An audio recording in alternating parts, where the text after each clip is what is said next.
Deeds and titles. If there's one thing we need to know about when buying and selling real estate, it's knowing about deeds and titles. It may be the very first thing and most important thing we need to know about. What is a title? What's a deed? What are their purpose and what makes them valid? I'll discuss the 6 most common types, so stay with me right here. We have a lot of work to do, and let's get started.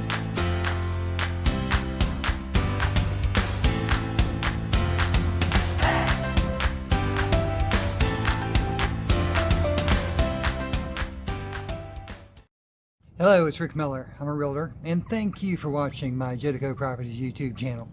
Learning about deeds can be somewhat complicated and a little bit scary, but it's something that's important that we all must know if we're going to be involved in real estate transactions.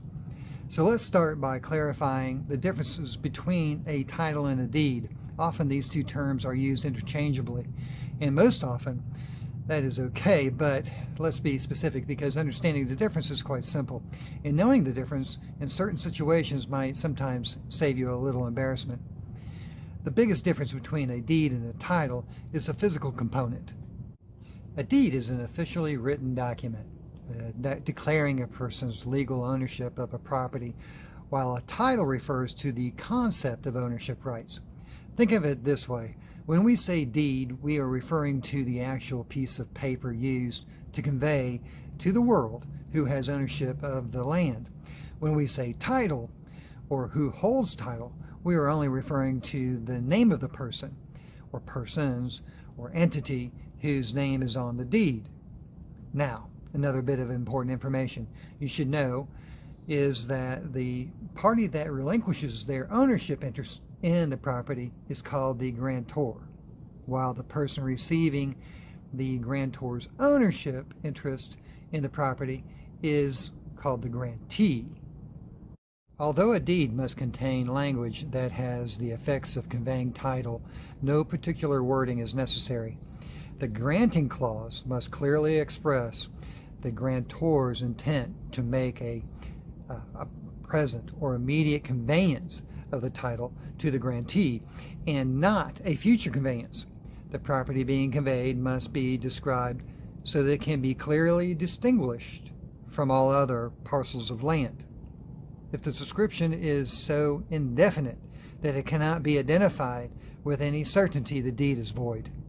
Although the names of both the grantor and the grantee preparing the deed, only the grantor is required to sign it, since it is the grantor who is conveying the title associated with the property.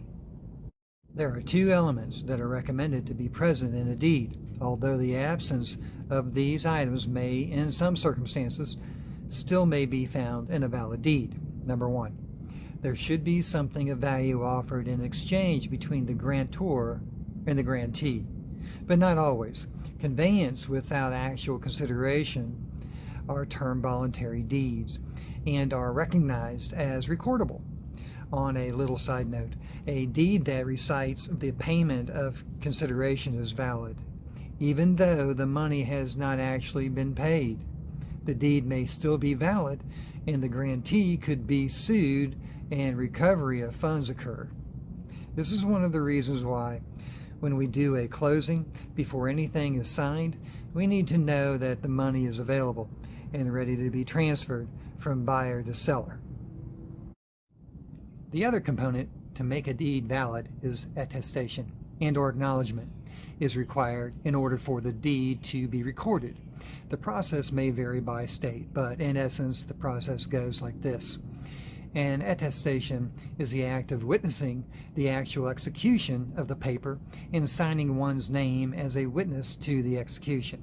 An acknowledgement is the act of the grantor going before a notary and declaring the paper to be the deed. The deed is then accompanied by a certificate from the notary stating that the acknowledgement was made. In order for a deed to be recorded, it must be attested to by witnesses, one of whom must be a notary, or attested to by 2 witnesses and acknowledged by a notary. This requirement goes only to the recordability of the deed and a deed will not be invalid between the parties simply because there is no attestation. All deeds serve the same basic function, which is to convey the grantor's interest in the property. This function is accomplished after a deed has been properly executed, delivered, and accepted. The distinction between deeds are found in the extent of protection the grantor promises the grantee, the identity of the grantor, and the circumstances under which the property is conveyed. There are many different types of deeds. However, we are going to discuss 6 seen most often, beginning with the most common type, which is the general warranty deed. A general warranty deed offers the best comprehensive title protection of any deed. It contains covenants of the title that are promises by the grantor that certain conditions of title exist. Typically, covenants include a covenant's right to occupy the property, covenants against encumbrances, covenant of quiet enjoyment, covenant of warranty forever, covenant of further assurances. The covenant in a warranty deed applies not only to title defects occurring during the grantor's period of ownership, but also occurring before the time he took title. A limited warranty deed is distinguished from a general warranty deed in that the grantor warrants the property's title only against defects occurring during the grantor's ownership, and not against defects existing before that time. A quitclaim deed is a deed you hear about a lot. A quitclaim deed is intended to pass any title interest or claim that the grantor may have in the property, but it does not guarantee that the title is valid and does not contain any warranty or covenants of title. If it turns out that the grantor has no legal interest in the property, then the grantee gets nothing. Quitclaim deeds are often used in divorce settlements when property is conveyed from one former spouse to another. A gift deed conveys title without the exchange of any consideration. Generally, the phrase "for love and affection," I'm sure you've heard that before, is stated in the deed and is sufficient to make the conveyance valid. A tax deed is used to convey title to property that has been sold by the government because of non-payment of taxes. The method of sale is the same as a judicial sale. Typically, in most jurisdictions, the property is advertised for public sale with notice of the sale published in the newspaper weekly for a designated number of weeks, oftentimes 4, preceding the sale. Sales are made at the courthouse of the county where the levy was made originally. At the sale, the purchaser may pay by cash or cashier's check and will take title at their own risk. Survivorship deeds are deeds conveying property to several grantees, often when one spouse survives and the other spouse or maybe children that survive their parents. These deeds typically exist outside, but not necessarily always independent of the will. Well, that was a lot, and it was a good review for me.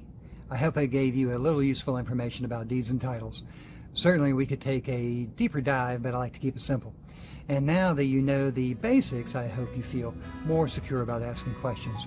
If you have more questions about deeds and titles, or would like to suggest other topics you want to know about, please comment in the comment section. It's always great to hear from you, and remember to subscribe. Buying and selling real estate is a big decision and can sometimes be intimidating. It can still be intimidating for me. So for that reason, there are new videos coming out each week to help make you an educated buyer and seller and help you make the best decisions possible for you and your family. If I have helped, then I've done my job. Until next time, if you are looking to sell, good luck with your sale. And if you're looking to buy, happy house hunting.